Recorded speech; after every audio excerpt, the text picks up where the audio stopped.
Hi, welcome to Storytime. Today I'm going to read Jack and the Flumflum Tree. Story by Julia Donaldson, illustrations by David Roberts. Jack had a granny, and his granny had spots. Great big purple ones! Lots and lots! The doctor came and he shook his head.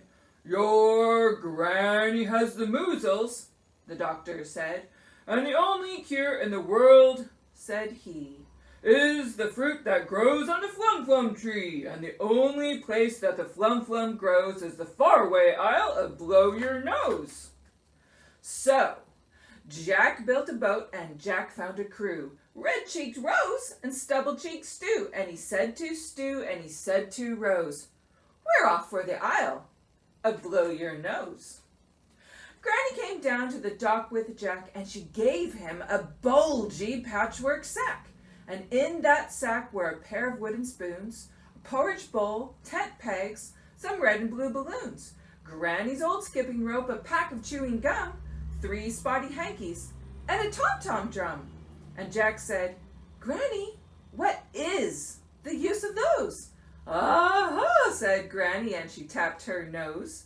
Then off sailed Jack with Stu and Rose for the faraway isle of Blow Your Nose. "Sharks!" cried Rose. "Lots!" cried Stu. "They'll gobble us, they'll guzzle us, whatever shall we do?" "Don't get your knickers in a twist," said Jack. "Let's have a look in the patchwork sack." "Red balloons, blue balloons, they should do the trick.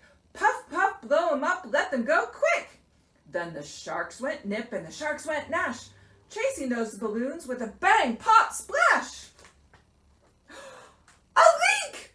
cried Rose. "It's wet!" cried Stu. "The boat is full of water. Whatever shall we do?" "Don't get your knickers in a twist," said Jack. "Let's have a look in the patchwork sack." "Granny's pack of chewing gum. That should do the trick. Chew it up, stretch it out, stick it in quick." So they chewed and they stretched and they plugged that hole, and they bailed out the water with Granny's porridge bowl. Then on sailed Jack with Stu and Rose for the faraway isle of Blow Your Nose. "Whoops!" cried Rose. "Help!" cried Stu. "I can't swim for toffee. Whatever will you do?" "Don't get your knickers in a twist," said Jack. "Let's have a look in the patchwork sack." "Granny's old skipping rope. That should do the trick. Hold tight, throw it out, grab the handle quick." So they heaved and they hauled and they pulled Stu in. "Good old Granny, she saved my skin." Then on sailed Jack with Stu and Rose till they came to the isle of Blow Your Nose. And there on a hill for all to see stood the bright green feathery Flumflum tree. "It's tall!" cried Rose. "It's smooth!" cried Stu. "It's not got any branches. Whatever shall we do?" "Don't get your knickers in a twist," said Jack. "Let's have a look in the patchwork sack." Granny's bag of tent pegs. They should do the trick. Bang, bang, knock 'em in, climb the tree quick. Then up went Rose as nimble as can be, and she brought down the fruit of the Flumflum tree.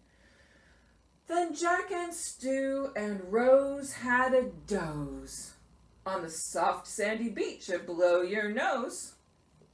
"A thief!" cried Rose. "A monkey!" yelled Stu. "He's got our precious Flumflum. Whatever shall we do?" "Don't get your knickers in a twist," said Jack. "Let's have a look in the patchwork sack." Granny spoons and tom-tom. They should do the trick. Pick 'em up, thump, thump, sing a song quick.